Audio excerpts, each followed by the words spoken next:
Welcome to the Behind the Wind podcast. I'm Lauren Lane. For over 50 years, the LSI team has been dedicated to the science of business development. We've seen the impact of our work and how it's evolved into economic development and now social impact work. This week, we are joined by Gordon Sumner, one of the newest members of the LSI team and the president and CEO of Veterans Moving Forward, which is an organization that works to provide trained and certified service dogs and canine therapy services to veterans with physical and/or mental health challenges at no cost to the veteran or their family. Gordon is also a member of the Santee American Indian Tribe, a small business owner, and a former officer for the United States Army. Let's jump in. I am so excited that you made the time to do this with us today and have been looking forward to this discussion with you for some time since we first met. And I'm really honored that not only have you recently joined our team, which I'm really excited about, but have brought some great ideas from your history and some of the things that you've worked in your career that I really believe we can incorporate into our overall strategy. Maybe you could start out by giving us some background on you. You've got this incredible history, military, political history. I found that you're somewhat of a polymath and have a really interesting personal background as well. But I mean, maybe just talk about growing up and how did you connect into the military? Give us a little of your military background and some of your political background. Well, thanks, Sean. And like I said, first off, thank you for bringing me on the team. The first time you and I talked and then we met, I came home that night and I was talking to my bride, which, by the way, today is our 47th wedding anniversary. Oh, my goodness. Congratulations. So, thank you. Yes. We're bookmark that. We're going to circle back to 47 years together. Because I've got some questions for you. Yeah, like how in the hell did that happen? And I tell people she was dumb enough to marry a second lieutenant. I was in the Army, so here we are, 47 years later, and I'm down here, and she's out working in the yard. So there you go. But is remarkable. Yeah. So today's a special day.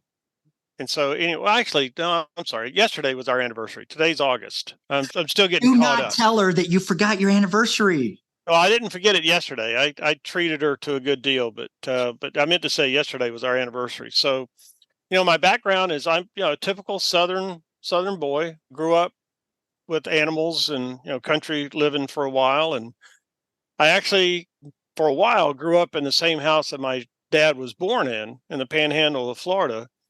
So we didn't have electricity. We didn't have running water. We had a pump out right back of the kitchen and learned to cook on a wood stove. In fact, I still have the operator's book and recipe book from that wood stove. I have it upstairs. I use some of the recipes every now and then. It has my grandmother's little notations in it. So I have that book. My job as a young kid was to trim the wicks of the kerosene lanterns at night and make sure we were ready and that we had what we called firewood lighter ready to go. So we had some split wood there by the stove and you'd light it and it had a lot of the sap from the pine tree. It would be in these knots, especially after you cut down a tree and you just leave the stumps there. Well, all that sap would just sit in there and you could go and you'd split that wood a little bit and it's just like holding a torch when you could get it going. So use that to start the wood fire and the wood stove. So anyway, I did the typical school routine. I was in the Boy Scouts for many years, did the top thing with the Cub Scouts, was an Eagle Scout. And then off to college. I was going to be a piano major. That was my dream. And then got a low draft number. And so went ahead and signed up for the Army during Vietnam War days. And I did complete my degree later. I did finish it. And so I have a dual undergrad in both piano performance and music education. So I didn't know what I was going to do, but at the same time, I was still in the Army. So and I was an infantry guy, and I loved it. And so I thought, well, this will be fun. And then about 78, I realized that while it was great fun while I was young, I didn't know that I wanted to be jumping out of airplanes when I'm about 40 or 45, like my battalion commander.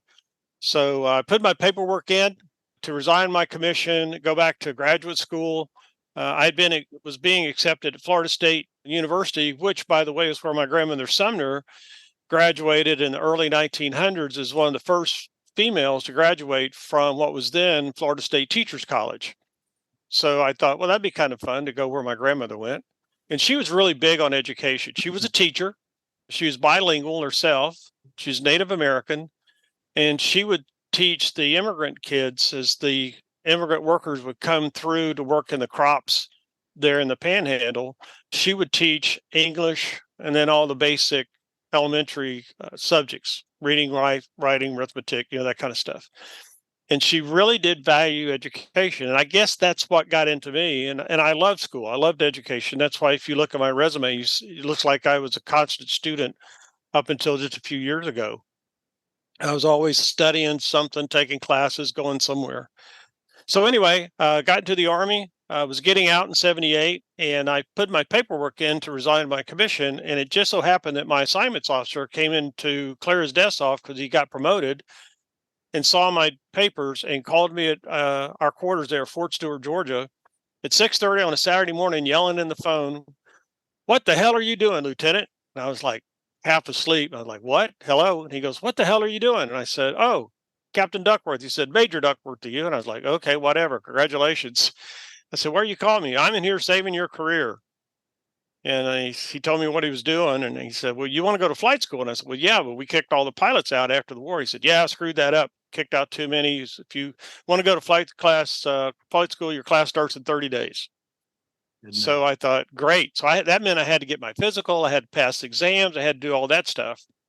And it just so happened that the guy who had been our battalion executive officer had just left to take command of his aviation company there at Hunter Army Airfield in Savannah. And to make a story even more unbelievable, the guy was Dean Anderson. Dean, his wife, Linda, and my sister were high school classmates. They graduated together at Osborne High School there in Marietta, Georgia, when we were living in Georgia at the time for her to finish high school. So I called him. He was literally, his house was just down the street because we lived on post. So I went down, knocked on his door, told him what happened. So he told me to come over to his office Monday morning and we'd sort it out. So I said, okay. And as they say, the rest is history. I became an Army aviator and stayed in the military for a bunch of years. And then finally graduated out in the Pentagon. So before we go into your political career, when were you in Vietnam? I came in the Army in 71. So was over in the early 70s. And then, like I said, short tours. I was in the Ranger Battalion, 1st Battalion Rangers, 75th Infantry there. I was in the 82nd Airborne Division. That's where I've got the combat tour. I was the commander of the Air Cavalry troop that went into Operation Urgent Fury, which is hard to believe, but this October will be 40 years ago. This is when we did the Grenada invasion. So, and my military background is just one of many in my family. I've got a direct descendant that goes all the way back to the Revolutionary War. So my grandfather, like 6 back, was a soldier during the Revolutionary War. His son was in the War of 1812, and his son till my great grandfather was a Confederate in Georgia. And I've actually been to where he was wounded in the Battle of Kennesaw Mountain, just north of Atlanta, Georgia, as part of the 31st Georgia Volunteers. So I don't know exactly where he stood, but I know the line where his company was positioned during that battle where he was wounded in the arm. So his war was over. And he took off, went back to Sumner, Georgia, packed everybody up, went down the river road, settled along the Apalachicola River in Florida. And that's why, as I said, growing up in Florida, out in the forest, that's how we got there. It was because great granddad moved us. And then my great grandfather was a doctor in the Spanish American War. My grandfather was a platoon sergeant, machine gunner in World War I, and I have his pistol that he carried in France. My dad was World War II, and our daughter right now, Andy, is a major in the Air Force serving with the 21st Air Force Special Operations Group there at Fort Bragg, where she was born. So there's a lot of military history. It's your history of your family. This is incredible. So you have this illustrious military career. Talk about your political career, equally as interesting.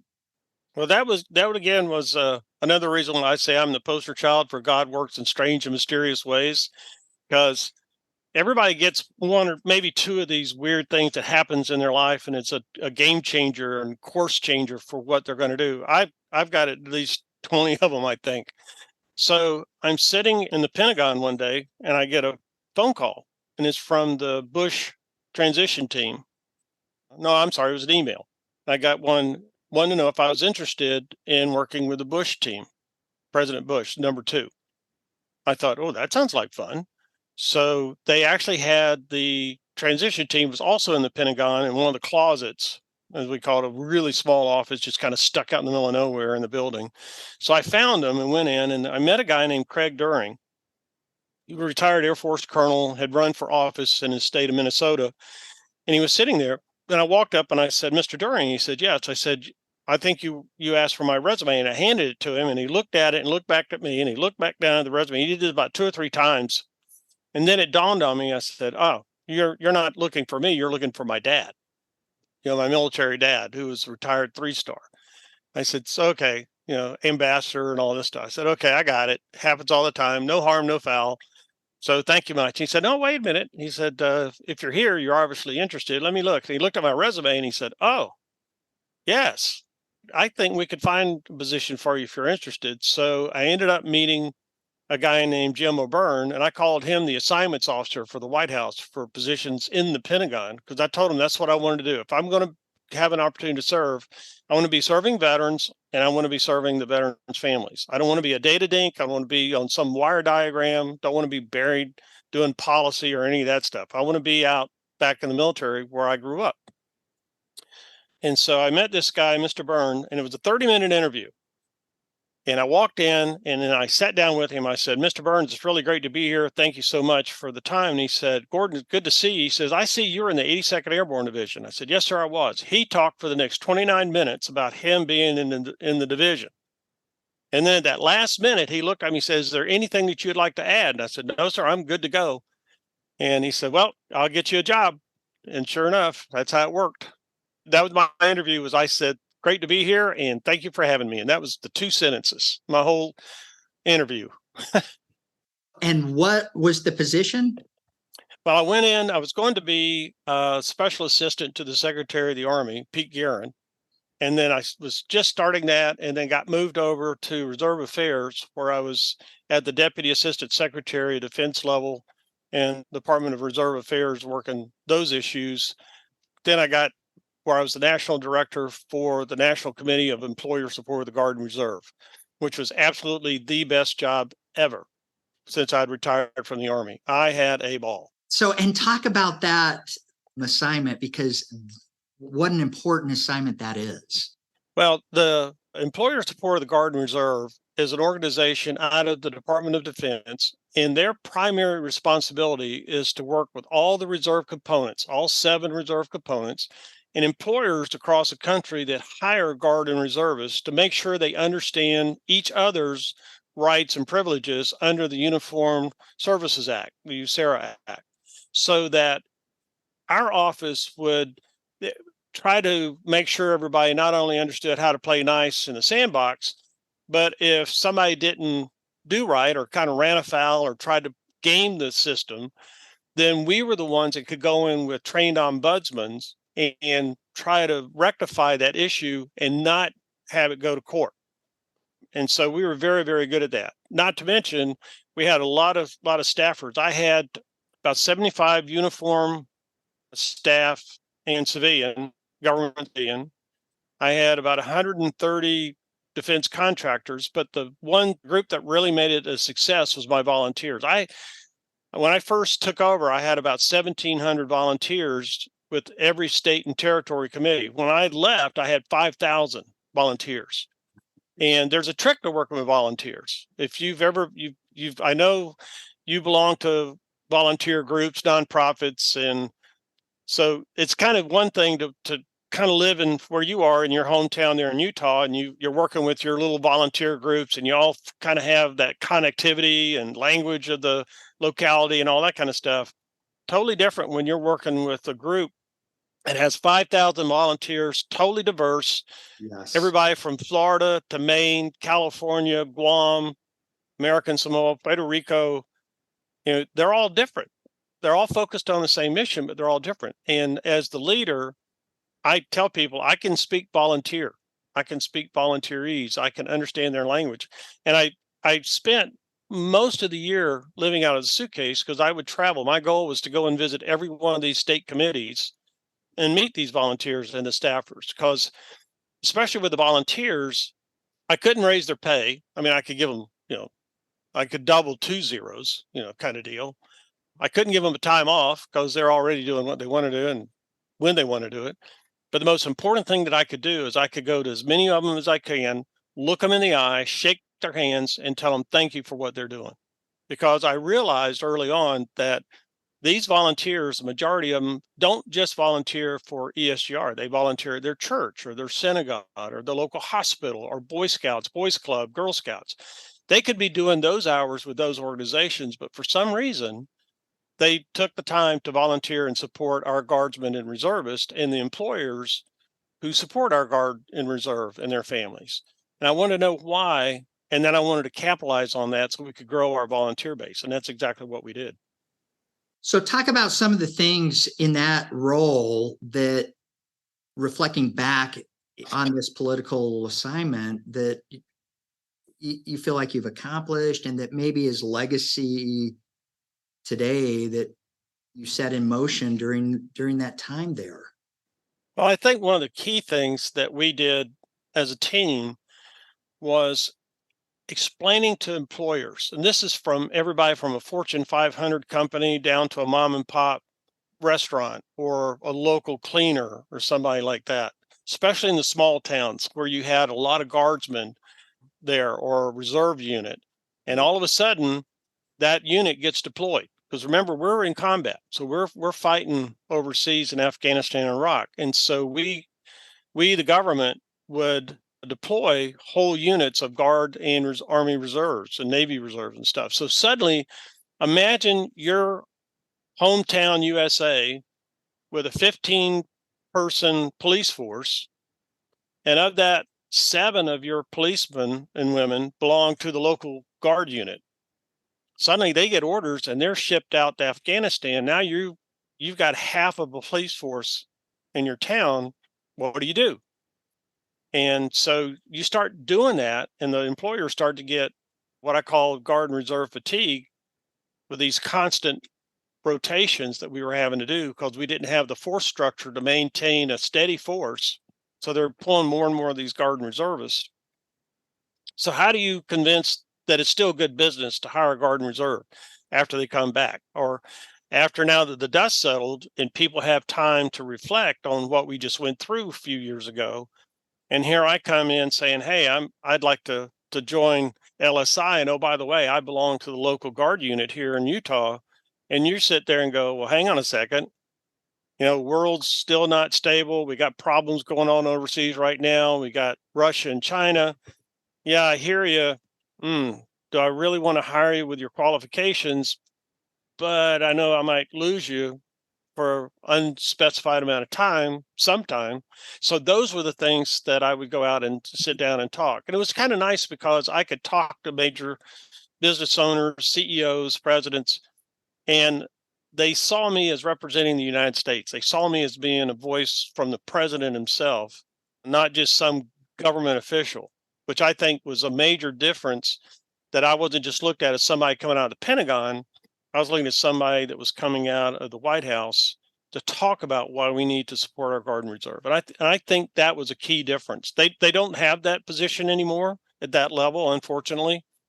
And I think that was a big mistake of the federal government to downgrade that position from a 3-star general equivalent down to right now. And you've got a captain, Navy captain, or an Army Colonel 06 running an office there buried inside a wire diagram in the Pentagon. So, yeah, it's changed. And I think you told me that you served in both the Bush and Obama administrations. Is that Yes. Is that in that position? Is that correct? Yes, I was really blessed. As I said, I had a great job. I didn't know how much fun. I think I shared this story with you. I didn't know how much fun I was having until our daughter Andy came home from Auburn University for a break. I don't remember. It might have been Christmas. And Andy and I were just sitting there in the den watching TV. And just out of the blue, she says, "Hey, Papa, you know what?" And I said, "No, what, sweetie?" She says, "This is the happiest I have seen you since you retired from the Army." And I said, "Sweeties, I'm loving life. I mean, I'm having a great time with this job. It's fun. I got great people, great staff, great team. Everybody's focused. I got true believers in all 50 states and territories too." And I said, we're doing good work. It's just fun. I look forward to getting up every morning and going out there." She said, "Yeah, I can tell." And so, as all political appointees know, when that administration comes to an end, you come to an end. And traditionally, you submit your letter of resignation on or about the election day. And what made it unique this time was there was going to be a new president from one of the two parties, because President Bush he had timed out. He had finished his second term, so he was term limited, so he couldn't run again. So there was going to be a new Republican president, or there was going to be a new Democrat president. It was also the first time in 40 years that the nation was at war when we had a presidential transition. Right. So my big boss, Bill Gates, Secretary Gates, realized that. And what he told me was he went to both parties, mentioned it, and volunteered to stay on as a SecDef through the transition, that he wouldn't just leave unless both parties said, "No, we don't want you." But he volunteered to stay on through the transition so we could have continuity at that level. And then he said he would talk to a select few of us political appointees in the Pentagon and ask if we would mind staying on again through the transition, to see if we would stay on, or at appropriate time, then we would leave when the new person would come in. And he asked me if I'd stay. And I mean, it took me literally 2 seconds to say, "Oh, yes, sir. Absolutely." And you're right. I mean, this never happens. It is so rare that a political appointee has the opportunity to transition into a new administration. I mean, that just is so illustrative of the work you were doing, and that it transcended political parties. And that is really remarkable that you were able to transition, especially at that time.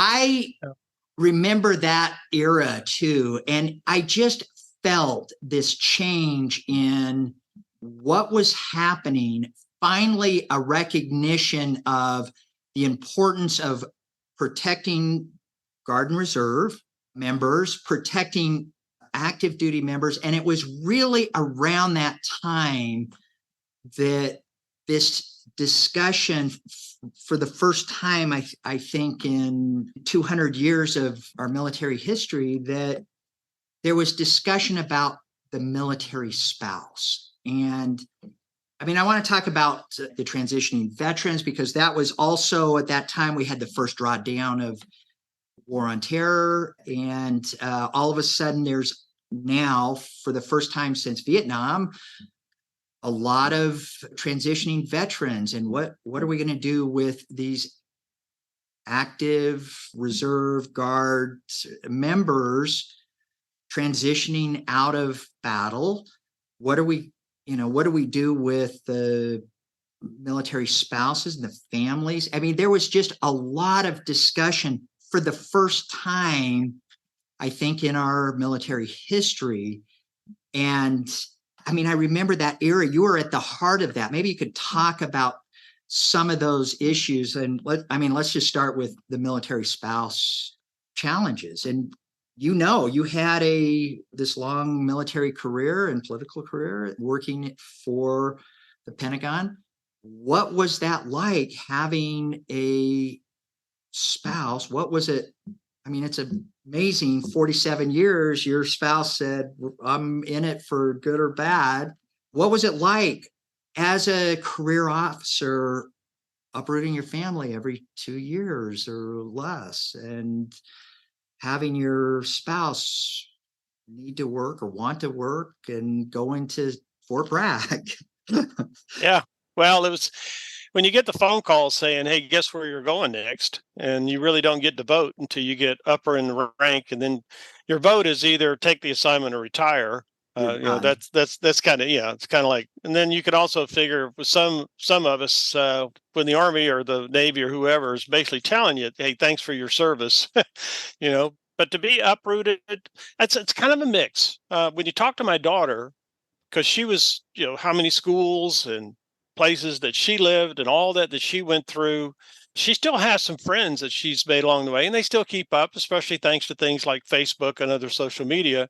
And I asked Andy this a couple of times about what impact she had on, what kind of impact did it have? And one of the things that she said was the separation when I would be deployed, or especially when I just disappear one night and I would come back 2 days later, 2 weeks later. And some of those assignments that I had at the time when she was little, I couldn't say where I'd gone or what I'd done, and still can't for some of them. Yeah. And I never really realized it until as she got older and she was telling people about her experience as a military child. She would say, "Oh yeah, my papa would, he would go away and he would come back and he'd talk, and then, but I knew when he would be sharing something, and then all of a sudden he got quiet, that's when he got to the point where I didn't have the need to know, or he couldn't tell me some stuff." And I never really thought about how I was talking to her until she said it. But I felt it was important. I want to share this, and then I'll talk about the military spouse. But one of the things I did, and I've encouraged this with my junior enlisted and my junior officers during all my commands that I had, is that staying connected with your family, especially if you've got kids at the younger age, is absolutely paramount. And you can make it happen, but you have to put in the effort. And by that, the story is I was in Germany and I had a brigade commander, and we were walking across a field one day, and he made a statement that particular day was he had twin boys. He said, today was their 21st birthday. So I said, "Oh, sir, that's great. Happy birthday to the boys." We all lived in and around Poe, so kind of knew who they were. I said, "That's great. Happy birthday." And then he said, "Yeah, 21 years old." He says, "And what's really sad is I just don't remember a whole lot about their lives growing up," because he was all in military and assignments, and now he's the brigade commander. And when he made that statement, I walked off and I said, "My daughter will never have to make that statement, and I will never make that statement." So I came back from that deployment and I sat down with Miss Vicky and I said, "Hey, look, here's what happened, and here's what I want to do." So as Andy got older, one night a week, whatever night we could figure out, we had a daddy-daughter night. Mom wasn't invited. It was just me and her, and we did crazy things. I mean, we just go out for a walk, or we'd paint by numbers, or we would go get a hot dog, or we would sit out under the stars, and I would tell her about the constellations that my grandmother would explain to me, but using our Native American tribe and the stories of the stars and the bear and Chief Longsash and all those kind of things. And so that was a daddy-daughter night. And we did that for years until she started to get older. And then I kind of back off a little bit because I wanted her to get more and more involved with her friends and soccer and, those kind of things. And so it became one every 2 weeks and then maybe once a month. And then one time I was sitting there working on the calendar, trying to sort out some dinner ideas for that week or whatever. And she was a senior.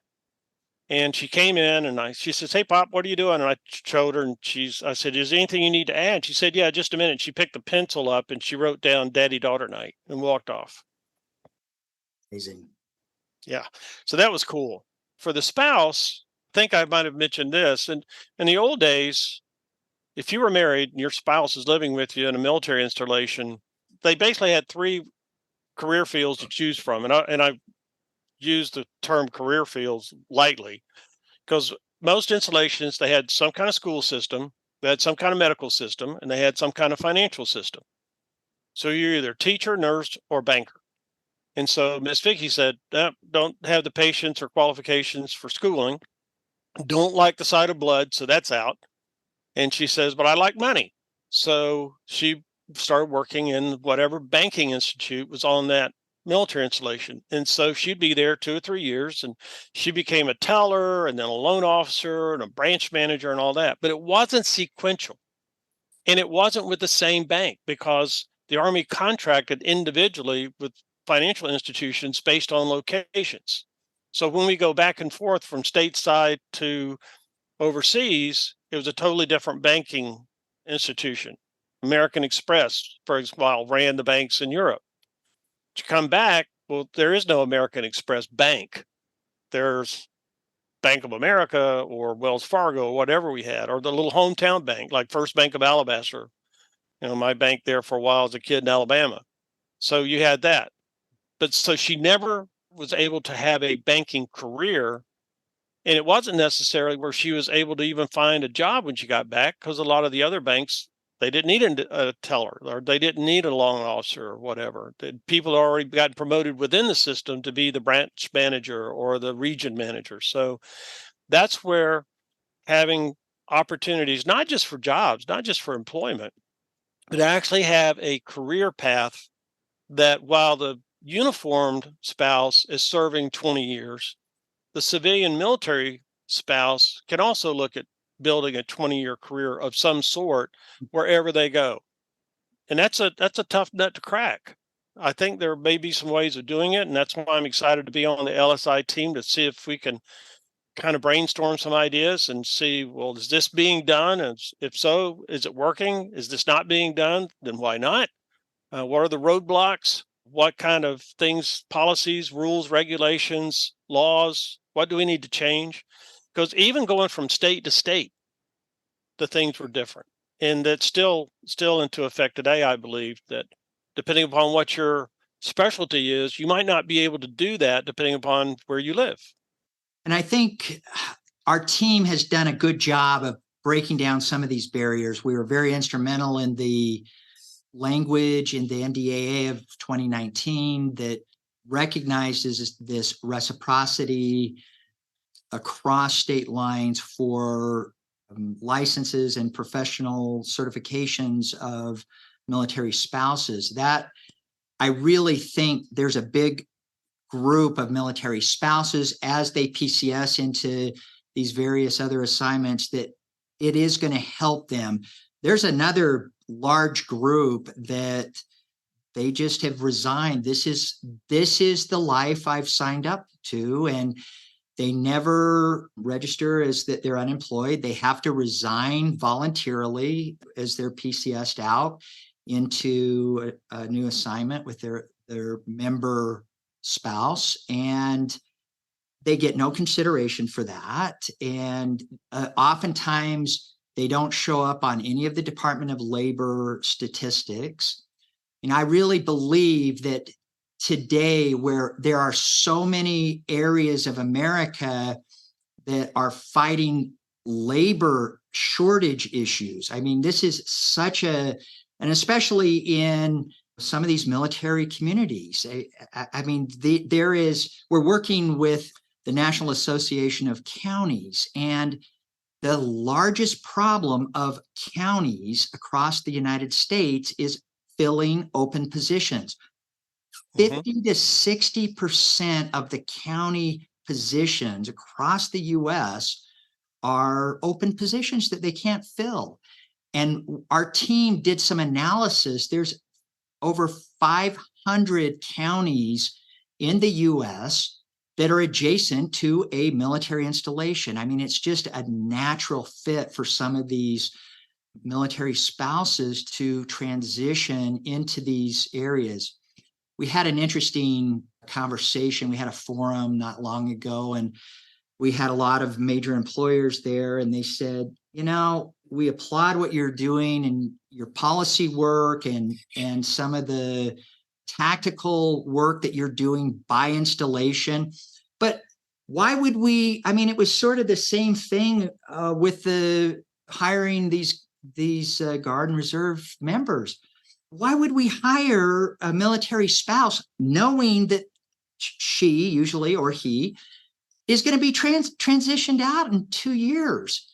When our team looked at their attrition rate, what we found was oftentimes their attrition rate was higher than a 2-year turn. So, I mean, I think we have done a lot of amazing work across DoD, but there's a lot that I think we still need to accomplish at a high level.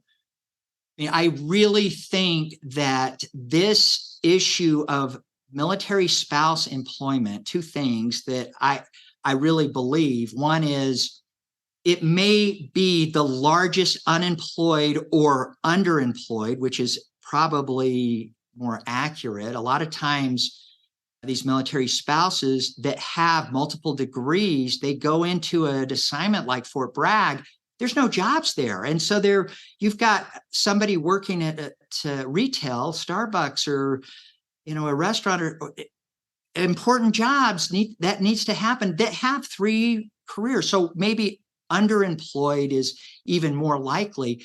We think that there are over 1 million military spouses that have recently transitioned or that are still married to active members on assignment that are unemployed or underemployed. That may be the largest demographic of unemployed or underemployed Americans in the country. And they're amazing individuals. Almost all of them can pass a background check. Many of them have clearances or on assignment at these bases that require a high level of integrity. And so we really think that this may be such an important demographic for employers to tap into. And the second thing that we're trying to evangelize across the U.S. is, and with the Congress, with the Department of Defense, Department of Labor, and other agencies at a high level, this is going to be the way DoD fixes its recruiting and retention challenges. I mean, it's a matter of national security that we take care of our military spouses and their families. And I mean, you really led that charge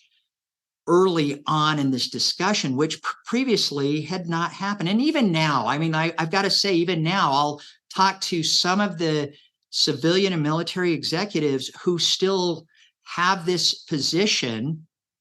We did it. We survived. We moved 25 times with my kids and my wife. We managed it. These kids are going to do that too. It's a different time though. I mean, most families, especially NCO families, need 2 incomes to even survive. So I'm excited about bringing you into our team and working some of the strategy around that. Well, I'm excited too. One of the things that I learned around the late 90s was the dividend, that was the impact it had when we had the drawdown after first Desert Storm. I mean, just using the Army alone, not to count all the other services, but literally overnight, we went from an 18 division Army to a 10 division Army. And of the 10, 2 of the divisions were then sub-elemented out into really what we now have as separate combat brigade force structure, and that transition. So suddenly you've got all these people that are basically out of the military, et cetera. And the effect it had, because the spouse didn't have a career going themselves, and they were used to showing up at Fort somebody somewhere to be a teacher or a banker or something. Now those opportunities are out, and they are literally starting from ground zero on their own side. And I was lucky because I was fairly senior and in the military at the time, so I still had a career progression, and I wasn't really going anywhere, and I had a few more years to do there in the Pentagon. But just that, that made an impact. And then secondly, going back to the ESGR days, one of the things that I heard over and over, and you kind of hit on a little bit about, why should I hire the Guard and Reserve? Because they could be deployed, they could be gone. Even though they're local, I may not have them for 5 years. But again, if you look at the metrics, if you hire a veteran, they have a higher tendency to stay with the company for a minimum of 3 to 5 years before they even start looking around for something else, which is totally different than what the current younger generation want to do. They want to do something. They want to, I call it a hop and pop career progression, trying to get that senior level. I'm going to be a VP in 5 years. And I'm like, yeah, you can't even tie your shoes in 5 years, but that's what you want to do. Go for it. But that's kind of where they're looking. And as they do this, then it's the mindset of training the companies as to why it's good business to hire Guard and Reservists. And then you talk about dedication, and you talk about training and leadership and all those things, a lot of the tangibles that come with that. Then you add in what the government has done that provides some tax benefits. There's some money that the company can save by hiring a veteran or a group of numbers of veterans. And so that's good business. So the question now leads, why don't we do the same thing for the military spouse? Why don't we look to see if we can talk to the Department of Defense to institute a policy through the Family Program Office that says, hey, look, we took care of the Guard and Reservist over here by some of these initiatives. Why don't we do the same thing for the spouse? We talk about how we want to take care of them. Then we can go back to that employer, that 500 company, and say, look, besides the fact that, yes, you may have them for 2 years, but again, that beats your current metrics most of the time of employee retainership. But what you're going to get out of it is all these tangibles that we talk about with this, that this person is going to bring and the experiences that they're going to bring, and you're still going to get some financial support by doing it. And I think that if we can put together something like that, that might also be a good program, but we'll see. I agree. And actually, there is some legislation that has been introduced into Congress in the last 6 weeks. There's been a lot of testimony in Department of Labor, the House and Senate Armed Services Committees that are considering some of this policy change, which I applaud and I'm really excited about. So let's just talk about your other passion and love, which is transitioning veterans and the mental health, physical health of former veterans. And I really applaud what you've done over the last 20 years in this field. And talk about some of the other things in your interesting things in your career that supporting this passion that you have over these amazing individuals. Well, it's been kind of one of these labor of love, having gone through not just a military career, but combat tours, and having gone through with Vietnam veterans, and then seeing what happened with like my dad's generation and even my grandfather's generation, and how people dealt with their own ghosts, their own backgrounds, their own things, and what it was called. I mean, if you remember World War I, it was shell shock. Right. And then World War II had a different thing. And Vietnam, Korea, they all had different languages, different definitions. But if you really peel that, as they say, peel the onion back, it's the same thing. It's still dealing with mental challenges, PTS or TBI or whatever. And just because, and I've heard it said before that, somebody might have been wounded, so they may have PTSD or PTS, but that person wasn't wounded, so they don't have it. Yeah, but you never asked what did they see or what did they experience. Maybe they just got lucky and they actually zigged instead of zagged, like some of us. Or as my daughter calls it, the Purple Heart is Papa's too slow to duck medal. But so, you deal with that. And then you get into the mental studies of it. And I was fortunate enough that when I left office, when I left the Obama administration, a dear friend of mine introduced me to a guy. And he said, I want you to meet this guy. And I want you to listen to what he's got. And he needs some help with his business because he's really working hard with military families, and et cetera. And I told Paul, I said, look, I just left office. I'm really not looking at people trying to use my Rolodex and all that kind of stuff. And he says, no, it's totally different. I promise. And he says, look, I'll buy you a steak dinner at Morton's if you'll meet with this guy. And I said, free steak dinner? I'm in. So I did. His name was Daryl Wilburn. So I met with Daryl that night, and he was talking about this product that he had through his company, Touchnology, out in San Francisco. And it was focused solely on maintaining a linkage of the military families when that military spouse was deployed overseas. Because remember, we're still fighting a war. Even though I'd left office, we're still in combat. And so it's how do you manage that separation? How do you manage the reintegration? How do you manage the resiliency of the family members and the change of role and responsibilities when that nucleus is put back together again? And all those things, and that's what they were working on. And it was all driven by studies in mental health. And so that's where I got educated really quick on things like neuroplasticity and the workings of the brain and how things get rerouted based on what may or may not have happened, and the linkage, the resiliency of the family, and all that kind of stuff. And as I'm learning, little lights are starting to pop up as what I'm seeing and what I'm experiencing myself. Well, I'm proud to say that Touchnology with Daryl and his wife back then, Janine, it was a great success. We provided our products, our technology, our communication kits and resiliency kits and family kits out to these deployed veterans around the world to the tune of well over 1 million products in the first 5 years. So the departments, the uniform services fell in, they got into it, and I think it was a game changer, because we've had personal experiences where people would say, I would get an email from my husband or from my wife, and I'd read it and, I'd dump it. But this was all written around handwritten notes because it made the person think. So it kept their cognitive skills going. So they actually had to write down their thoughts. Now, we provided preset cards. So to have for the kids, for example, dear blank. So it's either dear mom and dad. Today, I blank. I had a great time doing blank. And so they could fill these in, fold them up, and mail them.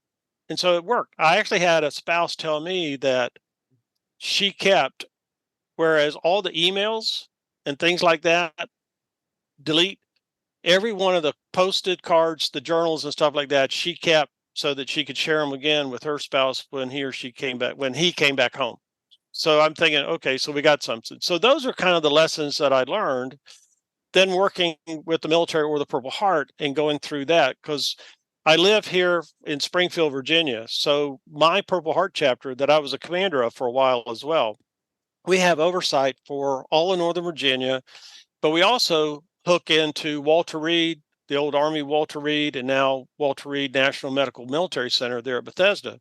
So every wounded veteran that was coming through from overseas, and it didn't have to be just in the theater in Afghanistan or Iraq. They could have been injured in another theater that we didn't even know we had people there. But if we found out, because the hospital would call us, we had standby teams to go up to the hospital, because it's not that far away. 30 minutes, 45 minutes if it's a good day, an hour and something if it's a typical day of getting from my house up there. But we would go and we would sit down and visit with these veterans and family members and make sure that they knew there was somebody that was on a lifeline, that if they needed anything while they were up there alone, especially coming from God knows where to this weird place called Washington, D.C., that they had that friendship, that bond, because Purple Heart, especially the military or the Purple Heart, yes, it's a veteran service organization like all the others, but we're different in the fact that, yes, you can belong to the American Legion because you're a veteran, but you could be an Army guy and somebody else sitting next to you is a Marine, a Navy personnel, So the only thing you have in common is that you're military. And some of the others are just like that. But the one thing about Purple Heart is that all of us were in combat and 100% of us were wounded in combat. So when you're sitting there talking to somebody who was severely wounded in combat, in bed, just lost a leg or something, or like the first female that I ever witnessed, she lost an arm. And I'm sitting there looking at her and I'm thinking of my daughter. So that's why we would do that. And dealing with the mental challenges that these kids are going through and having somebody to talk through and all that. We were kind of like counselors. I was right before COVID hit, our chapter had visited over 62,000 veterans and their family members during the latest conflict. So yeah, we had a pretty busy dance card. but it was all worth it. So that's just another thing. You'd have a chance to talk to the spouse and what are they doing? Are they having to give up their job? Was their employer supportive of them coming and spending a week or two in DC at the hospital with their wounded husband or wife? Those kinds of things. So. And how did you get connected to Veterans Moving Forward, which is such an interesting organization? Talk about your history there and talk about the organization, which is just amazing what you're doing, have done over the last 20 years. It was by accident. I didn't want to go into the defense contracting world. Nothing against you or LSI or anything like that. So I don't want to talk myself. I don't want to talk myself out of just getting hired, and now I'm just about to get fired. But I just didn't want to do that. And I thought, well, I've been around long enough. And what is it that I like to do? I like to help people. I'm service oriented. So why not set up a service disabled, veteran owned small business? And since I'm Native American, I could use the Native American tag and have my own consulting firm and start working and helping veteran businesses. So I did that for a while, but I think I mentioned this to you. It didn't work. It wasn't filling me up. Yeah, I was making money. I was paying Miss Vicky's Visa card bill every month, but it just wasn't bringing what I needed, Yeah. both mentally as well as physically. So I kind of sat down one weekend and asked myself, so what is it that I really like? And again, I like people. I like working with people. I like talking with people. I like helping. I like being able to take a team, be it a staff or volunteers or whatever, and lead them down that enlightened road to discovery so that they get this aha moment. And then we're all in the same sheet of music, and then they're able to move forward and accomplish the mission that they've been assigned. So I love doing that. And the best organizations that do that are nonprofits, which I've been a member of, but nonprofits my whole life. So I shifted and started supporting nonprofits, and the word got out. And Karen Jeffries, who's retired Navy commander, and Bob Larson, who was a friend, they had this concept of starting a nonprofit to provide service dogs to veterans dealing with mental or physical challenges, no cost to the veteran or their family, nationwide eventually. But they had no clue how to start a nonprofit or what it took or any of that stuff. So they reached out to a mutual friend and asked if he could do it. And he said, no, but I got somebody that I think you need, give him a call. He's probably not doing anything right now anyway. So why don't you give him a call? We sat down and talked at the Army Navy Club there in DC in the daiquiri room. I'll never forget it. And they started telling me about this. And I thought, oh, this is a great business opportunity. But Sean, easily within 10 minutes, I thought, you know what? I think this is the nonprofit that I want to get behind outside of my normal military nonprofits that I was working with. But I think this is the one that I really want to work with, and not as a business. So I volunteered to help them get it started. Served on the board for about the first 5 years or so, secretary and all that. And then when I became the Purple Heart commander for Northern Virginia for our chapter 353, I stepped away from the dogs to focus on rebuilding the chapter back to what it had been in the days of glory that I remembered my younger membership when it was run by a bunch of World War II guys. So stepped away. And then in 2019, the board called me up that summer and asked if I'd come out of retirement and but this time come back full time as president of VMF. So and they said, we need you to come back and fix it. Well, I didn't know what fix it meant, but I mean, I kind of did, but I didn't know what I was getting into until I came back. And oh my God, we had some challenges. We had about 3 months of finances in the bank. The two people they just hired were about to walk out the door. They'd submitted their resignations. So my director of operations and my head trainer, they were like, we're out of here. We've had enough the last few months we've been here. So I talked them into, I said, give me 3 months, just stay put to the end of the year. If you don't like the direction, you don't like me, and you still want to leave, that's fine. But at least I can write a letter saying that you were team players, that it just wasn't going to work out. And so, as I mentioned, I retired from VMF this past June 30th, and the gals stayed there all these years. We now have a new thing. We've hired a new trainer.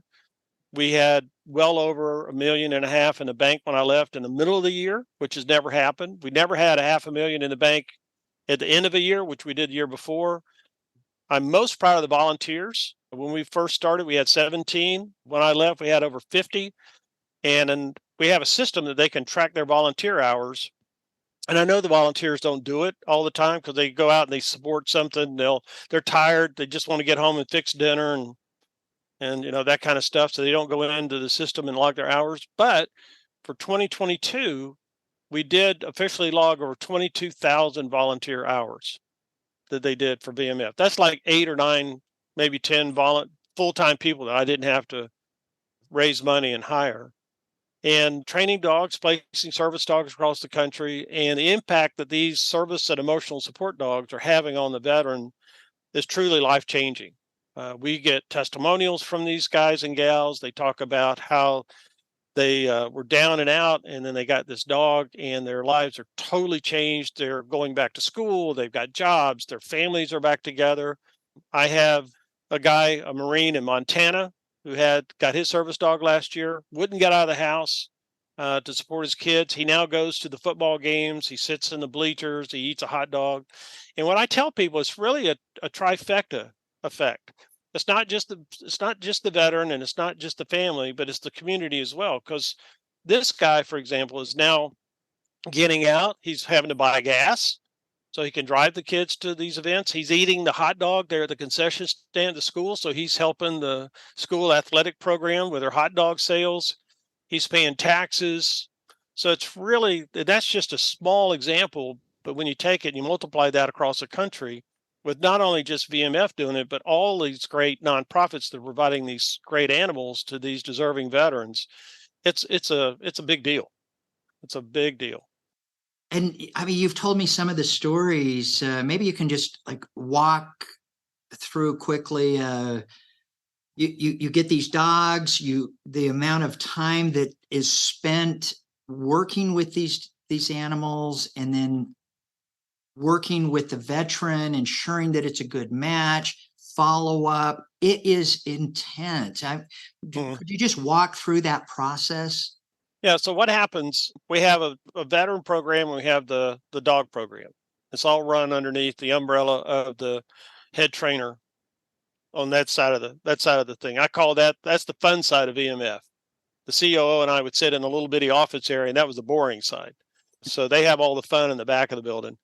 But what happens is the veteran goes online, and it's to Veterans Moving Forward, and it's VETSFWD.org. And if people don't know, they can contact you, they can contact me. But you go online, you make an application, that starts the paperwork to get you into the system. Unlike a lot of nonprofits that are out there, we don't have particular wickets that you have to cross. So, for example, there's some out there that you have to have been a certain military service to get a dog from them, or you had to have been wounded in combat, or you had to have been something that's a niche. Our requirements at VMF were only you had to have served honorably, which we prove with your separations paper, and you had to have documentation from your primary care provider.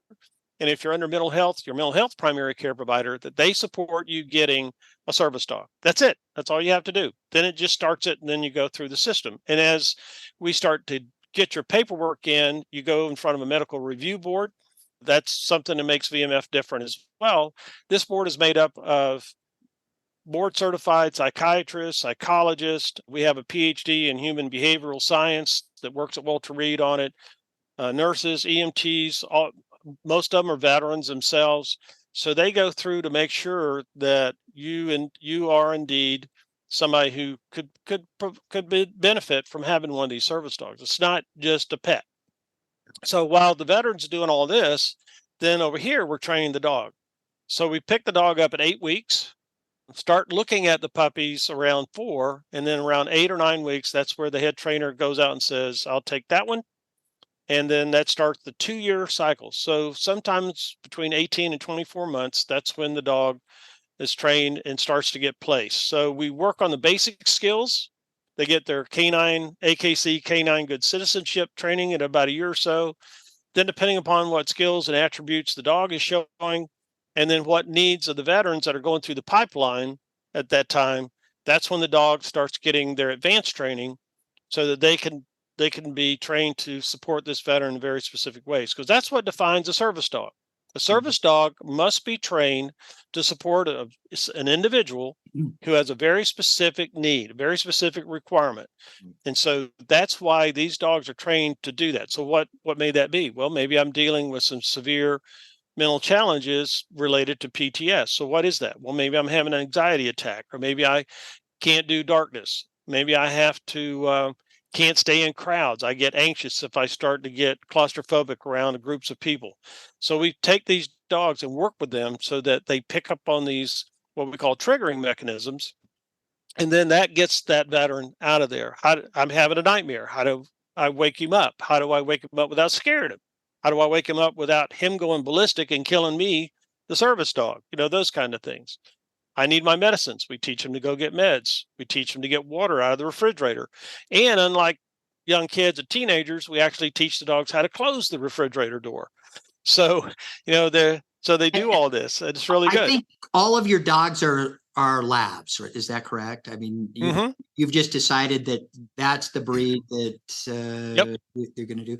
And They you've work the best. had, In fact, they look like that. I love it. I mean, if you're interested in this, Dr. Sumner has cards with the dogs' names on it, which I think was brilliant. I showed this to my wife and she just lost it, started crying, thought this was the most amazing thing she'd ever heard.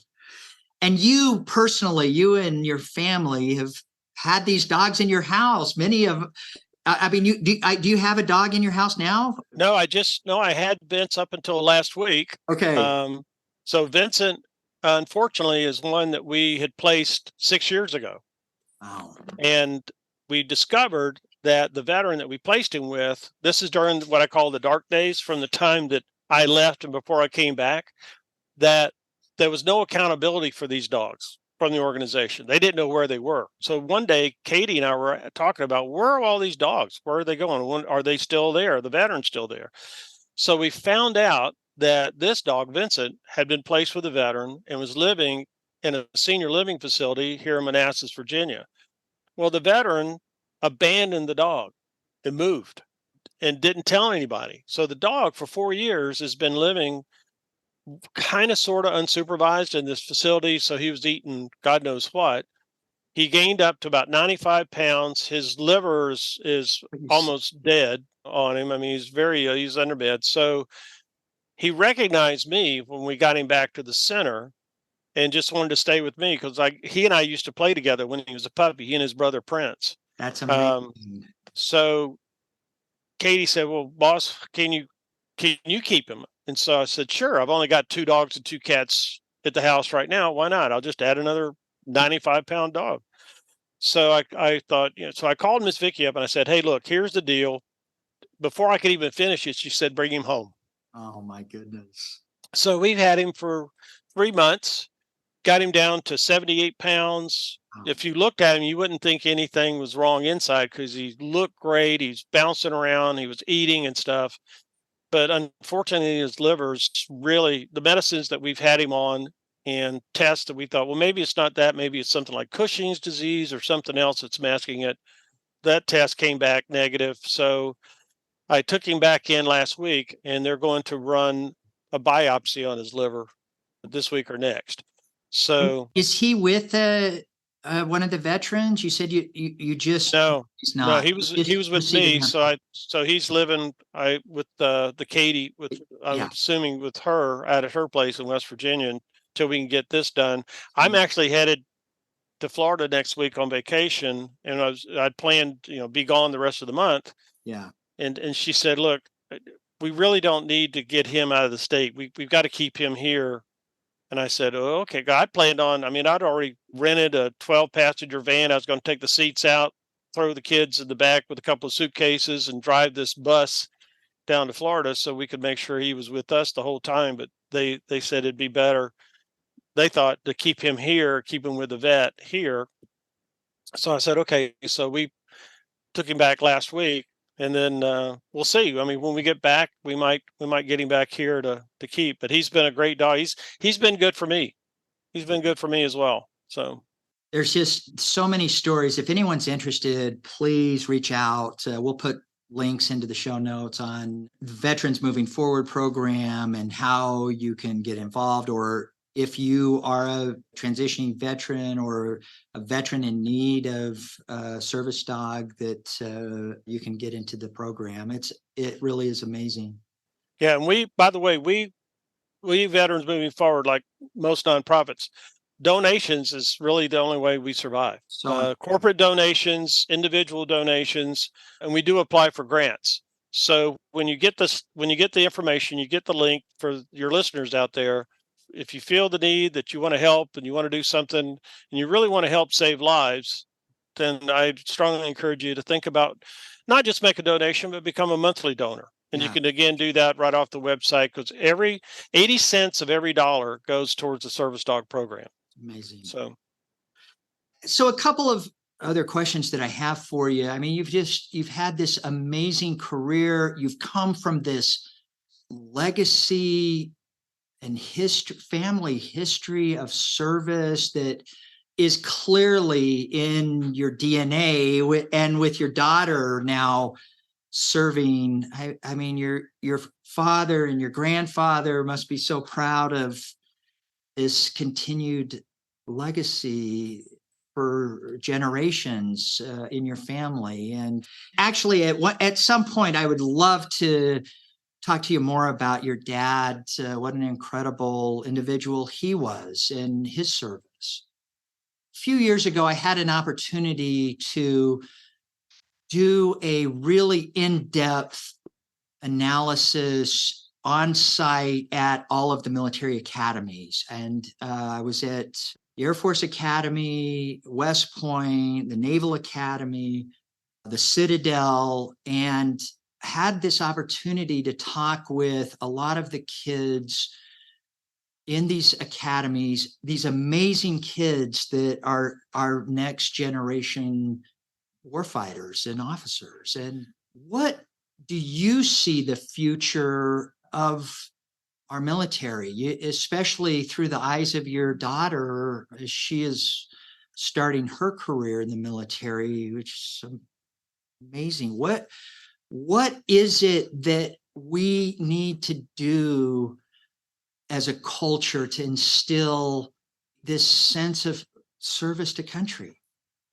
Well, one of the things, and this is where your listeners are going to now turn us off, and I'm not saying this because I'm retired military, but I am saying it because I'm retired military, that the fact that we have had such a major disconnect over the last 25 years between the citizens of the United States and the understanding of why we're free citizens of the United Absolutely. States.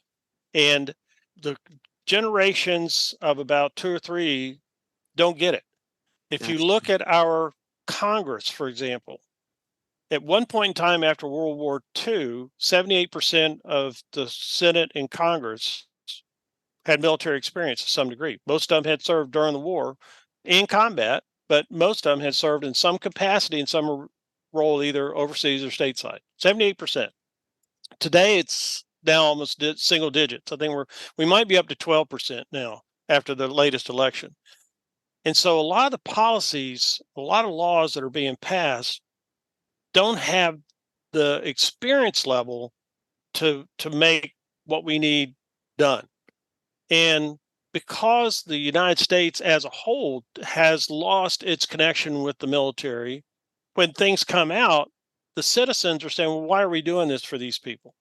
And they don't understand. Right now, less than 1% of the population of the United States is serving in the military in some capacity, active duty, guard, or reserve. Less than 1%. Less than about 20% of the youth of America between 18 and 35 can even qualify for military service because of either drugs, criminal records, overweight, obesity, medical conditions, underlying medical conditions. 20% are, so 2 out of 10 kids could even initially qualify, which doesn't mean you're going to make it in the military, but 8 people don't even have a chance of walking in the door to say, hey, I'd like to enlist. Right. And that's been going on now for 20 years. So because of that, you have this huge disconnect between service to country and all that. And one of the things, even with the current generation of military members, that when I say, hey, why don't you come join our military or the Purple Heart? I understand you were in combat, you were in Afghanistan, you received the Purple Heart Medal. Why don't you do that? Why don't you join our American Legion and have some camaraderie? And you know what they all ask? What's in it for me? I know. Which is 100% different. A complete 180 reversal is when I was growing up, because we volunteered to provide something for them. What I got out of it was the gratification of service and helping. What they're asking today is, well, before I do any of this, what am I going to get out of it? And I want to know that up front. Why am I going to waste my time doing whatever? And it's just that mindset drives us old guys like me nuts, because I can't seem to figure out how to crack it. Even with having a daughter that's 38, 39 years old, I asked for her, and she says, "Look, Papa, it's driving me crazy." She is a physician assistant in the Air Force, and she worked in family clinics and in the hospitals there for a while before he was able to get this operational assignment. And she said she spent most of her time working with young airmen who were coming into the clinic trying to get out of the Air Force instead of working on their job. Do you think her desire to serve? I mean, I don't, this is so intergenerational in your family, like a lot of service members. Was it growing up on the bases? Was it, obviously the two of you have a special relationship? I mean, what do you think it was that she said, I'm going to go serve? And I mean, it's just remarkable. She's totally brainwashed. I mean, she drank the Kool-Aid years ago. No, what's kind of funny is that you would think that a military brat would give the military a lot of thought. The reality today is not only are they not thinking that, that's right, but majority of the military member who's the parent are not encouraging their child to even think about a military career. Exactly which right. is do not do it. They're discouraging their kids from pursuing military careers. I see it all the time. Yep. So then we go back to where with this project that we're on is we ask the questions, why are they doing this? What's causing it? What's the underlying cause? What experiences did the parent have that they believe that that's what's going to happen? Is it because the only thing you see, and I was looking at this the other day, I was on the metro here in DC, coming back from DC back to Virginia to my house. And as I go by National Airport, they've got at the metro station these big, the big columns supporting the building. And every one of the columns had a wraparound advertisement from the Army with the new thing, Be All You Can Be, which is not new. But it's not. It's the old. But, it's the old thing that worked 40 years ago. Yeah, right. But I got to looking at it, and 99% of those columns, they didn't talk about it, but the picture that they portrayed is doing something militaristic. So they're all in uniform, they're all with a gun, they're all in a tank, they're in some war effort. And there's more to the Army, there's more to the military than going to war. And I think a lot of that, because of what we've just gone through, what we're looking at possibly going through, I think a lot of it is I don't want to join the military and get killed. So I think a lot of that is where that may be coming from, is that we're not advertising the true benefits of military service. We're just trying to put boots on the ground, and that may have I don't know. I was sitting there and I just kind of looked at those advertisements and I thought, is that really the message that we need to be sending? But when you get back to Andy actually won a full ride 4-year Army ROTC scholarship at Auburn University there in Alabama. But she got down there and got into it her freshman year, and she came back that Christmas and she said, Papa, I'm just not happy in ROTC. I don't feel it. And I told her, I said, well, sweeties, if you finish your freshman year, which you could get out and not have to pay anything back, it's kind of a free ride, try me for a year deal. I said, if you don't feel it, and if it's not something you think you want to do, by all means, don't do it. I said, the worst thing you can do for yourself is to continue. And secondly, for your troops, because they'll see right through the fact that you're not in it for the love of service. So don't do it. So she got out. Then she continued on, and Andy, being the smart kid that she is from her mom, she finished her undergrad, her master's, and her PhD in biomechanics down at Auburn straight through. Mm-hmm. So when it was all said and done, right around graduation, she got a phone call from the Air Force, the recruiter, who said, have I got an offer you can't refuse? And so she called me up and she says, hey, Papa, I got this call from the Air Force. They want to give me a direct commission. They're going to pay for me to get my master's in medical science. I'll become a physician assistant. I can use the skill set I've got, guaranteed a job when I get out because they want their money back for the next 3 years. Amazing. And I can get my certificate. I can do all this, but I'm an Army brat and I love the Army and I'm Army green, through and through. I said, sweetheart, you look much better in blue than green. So go for it. That is remarkable. So she did. So that's how she ended up getting into the Air Force. and she's loving life. I mean, she actually told me that, quote unquote. I said, "How's it going?" She says, "I'm loving life, Papa. This is great." So for her, now she gets it. It's kind of funny because she was out on a deployment with some of her guys in the Special Forces group there, and a couple of sergeants asked her if she had been prior enlisted. And she said, "No, I was actually direct commissioned." They went, "Really?" She said, "Yeah." And she said, "Ma'am, you sound like you've got a lot more experience than at the time she was a captain than what the captain bars would tell us the number of years that you've been in."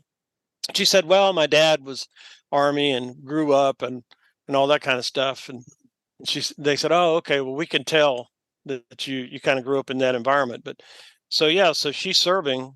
But I think what really makes the difference with our country today is that we've got to instill in our young citizens, well, actually in everybody as a whole, why it's good to serve in some capacity. Do I think we need to bring the draft back? Only to a point, because we need structure. That's why we fell into that constant rotation of guard and reserve and during the Iraq War, and the impact it had on the families and the employers and all that kind of stuff, because we didn't have the base force structure and the active duty forces, because we got rid of all that trained force that won Desert Shield, Desert Storm, which has happened throughout our history. The military services is the peace dividend after every conflict. Yep, we won that war, so let's just get rid of the military because we don't need them anymore because there won't be another war. Some foolish thought like that. And that's exactly what we did. So because of that op tempo, we suffered through it. But I think everybody should serve in some capacity. Do you need to serve in the military? Not everybody, but there's other things that you could do. The Peace Corps was a great initiative. Organizations like that you can still go and provide a service. And I think in a couple of years, not only are we going to get great dividends of having that offered kind of free of charge mass human resource, but the learning experiences that these individuals will have that they can then take into their professional lives. And we're not talking about doing it when you're 40, Right. Do it when you're 18, 19, 20, 21, serve for 2 or 3 years. Hey, guess what? You might like it. It might become a career. You might get into the Peace Corps and go, you know what? I like this. I might become an ambassador. I might get in the State Department. I see this medical side. I might become a volunteer with what's it called? Doctors Without Borders. I mean, Exactly. there's all kinds of things that people can experience, learn, and then bring back that will enhance their own businesses and their own lives and their own families and their own communities. And so that's why I'm just really adamant about the fact that I think we need to get back to that, and it'll help the country as a whole and stop this "what's in it for me" syndrome that we're in right now. I love it. Of all your accomplishments, I mean, you must be most proud of raising this amazing daughter who's serving, and it really is incredible. And I applaud Oh that. yeah, I have 4 very daughters, much. so that tugs on my heart. 2 last questions that I have for you. One is a lot of what LSI is known for is in our history, and a lot of what gets into social media. And I think if you ask people what is LSI, that somebody's going to say, oh, a lot of what they're doing is with the Department of Defense, consulting with defense contractors, working with federal, state, and municipal entities. What a lot of people, and even inside our company, they're not aware of, is the amount of work we've done with Native American, Alaska Native Hawaiian organizations and the nations themselves. And you've mentioned a couple of times your Native American history and family history and legacy. And I know that you're so proud of being part of this nation that I don't know a lot about, surprisingly. I mean, we have worked with hundreds of Native American organizations in creating jobs and education path and whatnot. But could you tell me a little bit about the Santee Nation and your connection there? Well, the Santees have been around for thousands of years. The tribe headquarters right now is in Upper Nebraska, in Santee, Nebraska, which is located right at the south. It's in the eastern corner, but right at the almost the border between Nebraska and South Dakota. My family came from when it was here in South Carolina. Okay.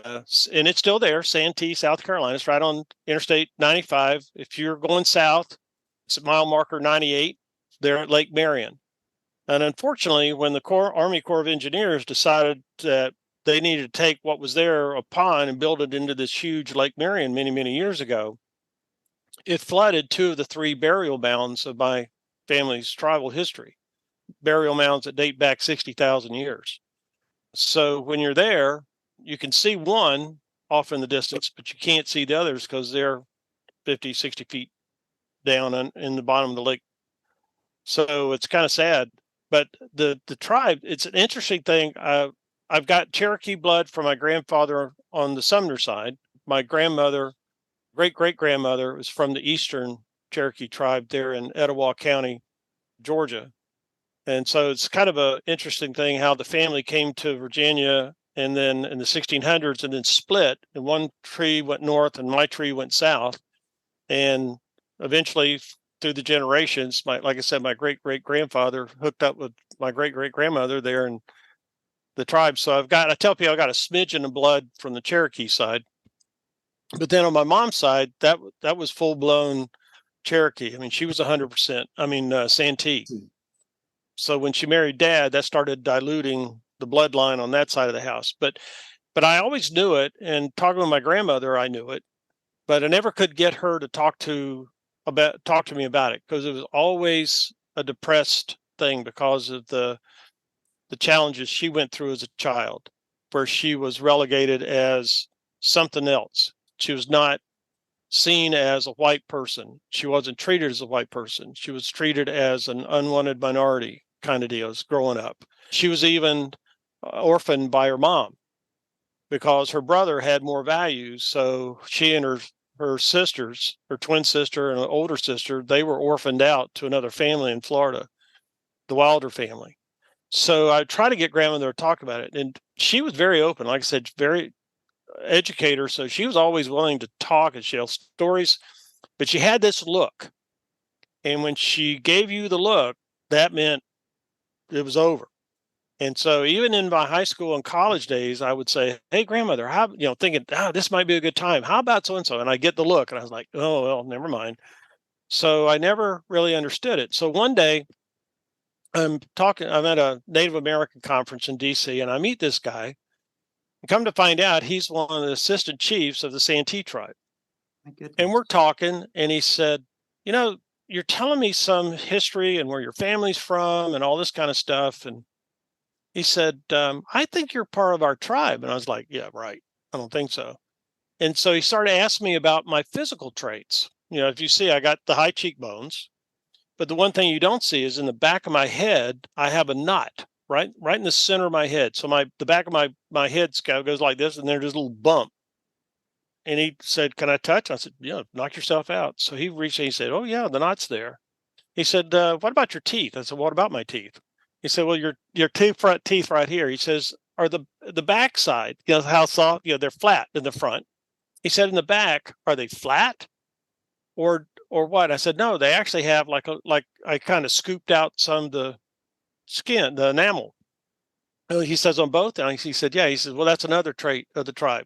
Oh my goodness. That you have that." And so when you look, it looked like it's got like two little indents on the teeth, two teeth. He said, "Yeah, that's it." He said, "When you get a chance, send some information. I'll have my wife, who does the genealogy for the tribe, won't hurt, doesn't cost you anything. We'll start checking stuff out." So I sent him all the information that I collected, my grandfather's names and all this stuff. And because I'd also was working on this is back when Ancestry was, big, and I was always curious. And I have all these stories, and I've got the book about us through the Long family down there in Florida. So it's been published in a book, but I just kind of wanted to learn a little bit more. And again, being the Native American side of it, it really intrigued me. I thought, well, maybe I'm going to find out something. So his name hers is a Sparrowhawk. and then Bear was the chief that I talked to. So anyway, I got invited down to a lodge one time. So I went through a sweat lodge and some other things, started learning about that. Still just me, until eventually Raven Bear passed away. And I will swear on a stack of Bibles that the night he passed away, I was in my bedroom, and I have a 4-poster bed with the doors over here, and windows are over here. And I sensed something was in the room, and I looked up, and Raven Bear was standing at the foot of my bed by the door. And he doesn't say anything, but he raises his hand like this, and then he just floated across the room at the foot of my bed and went out the window. I thought, okay, I'm dreaming, which is okay. That's cool dream. Then I said, no, wait a minute, I'm not dreaming. I'm wide awake. So I got up, made myself walk downstairs, took a glass, poured some water in it, and set it on the counter, went back upstairs, went to bed. So that when I got up the next day, I went back downstairs, and sure enough, there was the glass sitting on the counter right where I left it. So I knew I wasn't dreaming, because I wouldn't dream the glass without it being there. So now I'm sitting there and I'm thinking, okay, so what's going to happen? So a couple of days later, I called Sparrowhawk to express my condolences, because now I'd gotten the official word and everything. And I said, yeah, I'm really sorry to hear it. And she said, is there anything else you want to tell me? And I said, well, honestly, she said, you saw him, didn't you? Oh my goodness. And I said, yes, I did. She said, yeah, he came by and visited me too, and a couple of us. So she was expecting me to tell her that, yeah, I saw him the night he died. So fast forward, she calls me up and says, hey, we're having a sweat lodge. Would really like you to come down. We've got a lot of the folks coming. We're going to have a whole week of ceremonies and stuff, and I think it'd really be good for you. And I said, you know what? I'd love to. I'd be honored. So I drive down, get down on a Sunday night. Monday night, we're sitting outside, having just talked about the tribe and some of the languages and just learning some stuff. And she brings out this 3-ring notebook binder. And I don't know if I had it, but I'd show it to you real quick. But it's a 3-ring notebook binder. And she says, here, this is yours. And it's my family history into this notebook. And she said, let me show you something. So she opens it up. She shows me this 8x11 kind of brownish print of a guy, a picture from way back when. Looks like something from the Wild Wild West. She said, do you recognize this guy? You know, kind of young looking fellow, about in his 25, 30.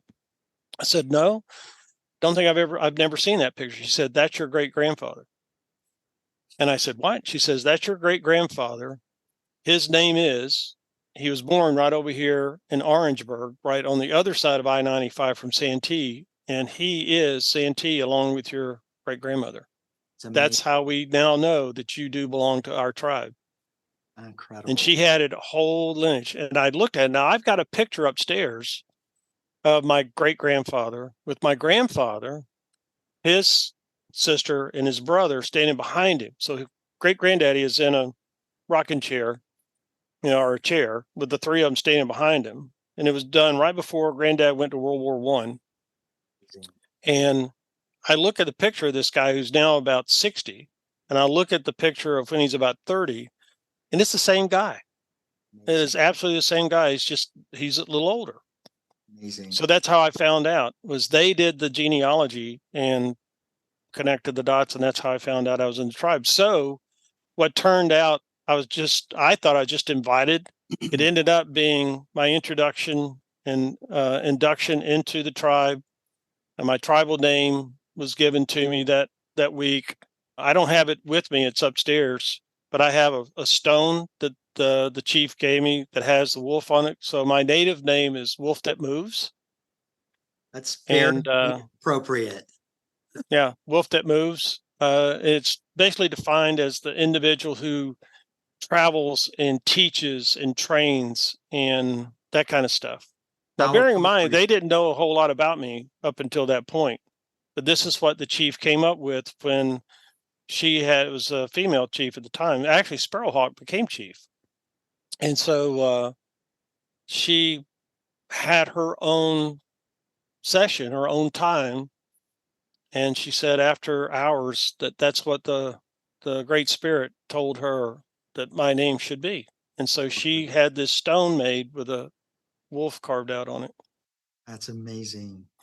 Well, I look forward to connecting with you more on our Native American work and the equity and jobs that we've created in the Native American communities. I think you'll find very interesting.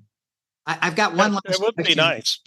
Yeah, go ahead. You know, the thing about the Native American side that people don't appreciate, it's like the military. It's a culture within a culture. It is. And understanding the customs and traditions of the tribes, but not just like, so you have the Cherokee tribe, but then you have sub elements within the Cherokee, depending upon where they came from, either Eastern Cherokee, Western Cherokee, the connections to the Trail of Tears. Are they from Cherokee, North Carolina? All those customs and traditions to be able to work that. And again, why is it good business to work with these? And what is it? What's different that they bring to the workforce or to our country above everybody else? People don't realize it, but per capita by groups, Native Americans are the largest veteran-based culture in our country above any other group. Native Americans serve our country in uniform more than anybody else. Exactly right. I just, I mean, it's another one of our core focus areas in social impact that I just is so important to myself and our history. And I agree with you totally with that. So I've got one last question that we'll wrap up, and that is, you pursued a degree in piano performance. Do you still play the piano?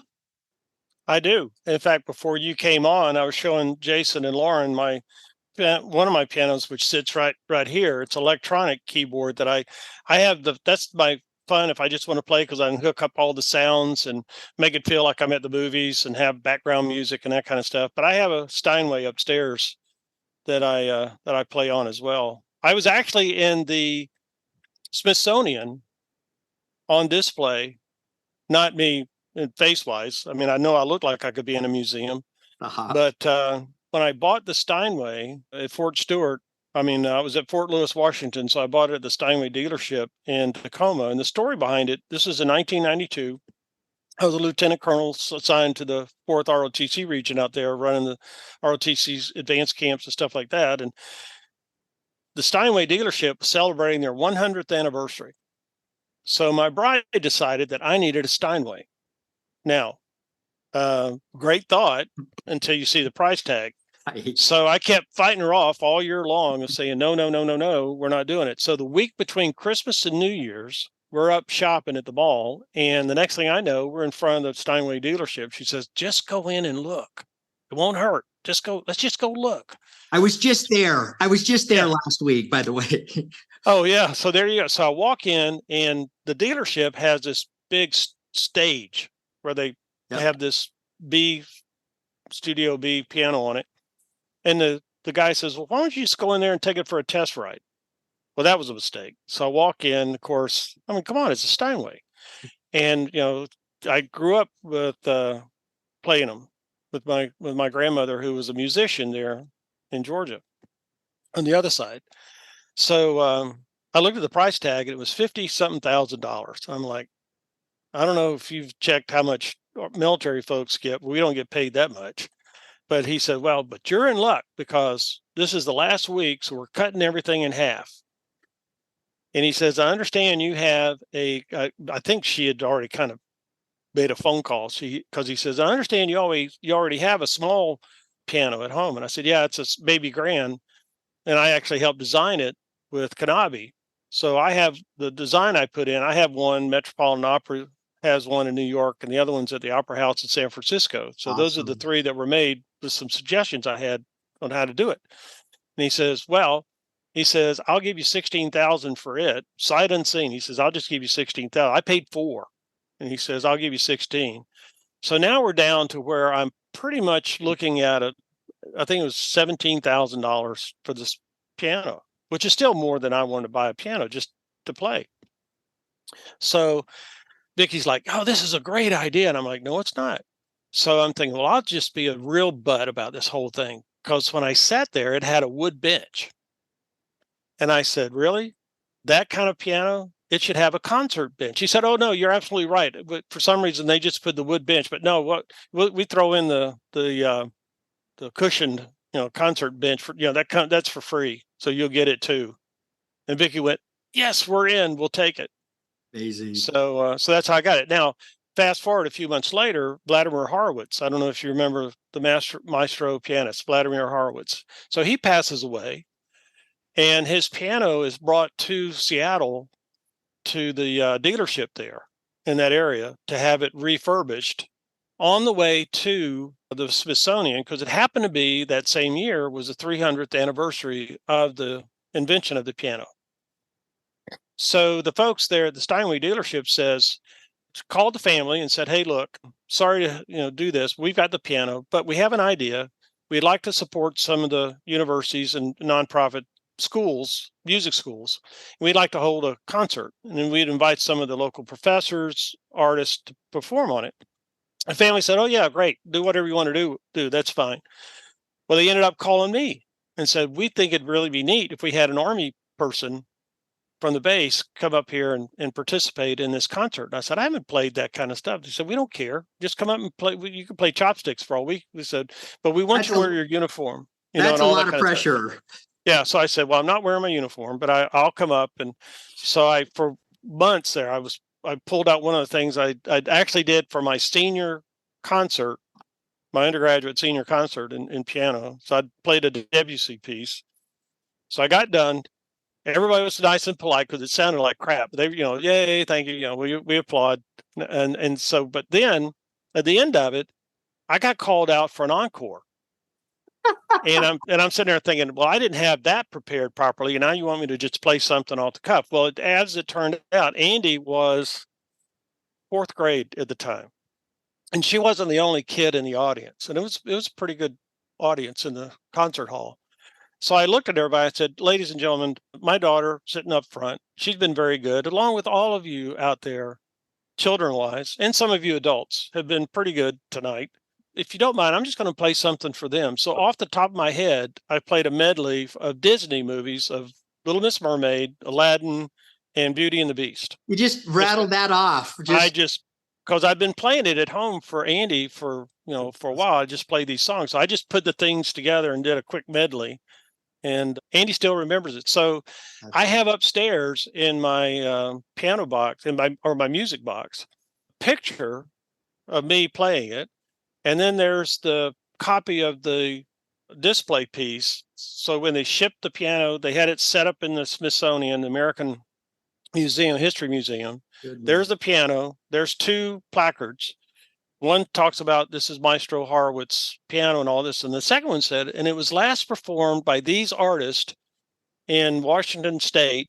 And there's my name. That's awesome. On that placard. It was there. It's of course not, it was there just for a short time, but so I can say I've actually been in the museum.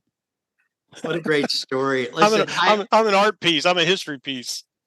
That's an awesome story. And I have done a lot of scary things in skiing and mountain climbing, mountaineering, in business. I can tell you there's nothing more scary than getting up and performing in front of a group of people. And in fact, I had the opportunity to do that last week, and it is humbling to get up and do that. So that's a big. Dr. Sumner, thank you so much for carving out the time. This has been so fun. I look forward to connecting with you. We'll do another round of these recordings. I just so honored that you're part of our team and aligned with many of the things that our team is so passionate about. That includes military spouse employment and transitioning veteran employment and military family health and security. And just, I loved your story about your Native American heritage and genealogy, which is also dear to my heart as well. And such a big part of, I think, much of an unheralded part of LSI's for work that we've really excelled at over the last 50 years, and could not be more excited to have you join our team. Thank you for spending this time with us, and look forward to working with you. Thank you so much. Well, thanks for the offer. Like I said, I didn't know where that first meeting was going to go, and if you'd have told me, I wouldn't have believed it. But it's an honor to be with your team. As I told you then, I want to be a part of something big where I feel that I'm providing value to the organization. And as long as that is still there, then as I mentioned, I'm honored to be part of the LSI team, and I look forward to working with everybody because I like the value of the company, the values, and what you stand for and what you're trying to accomplish. And as I said, it's just great to be a part of that mix. So thank you for the office. Thank you. Take care.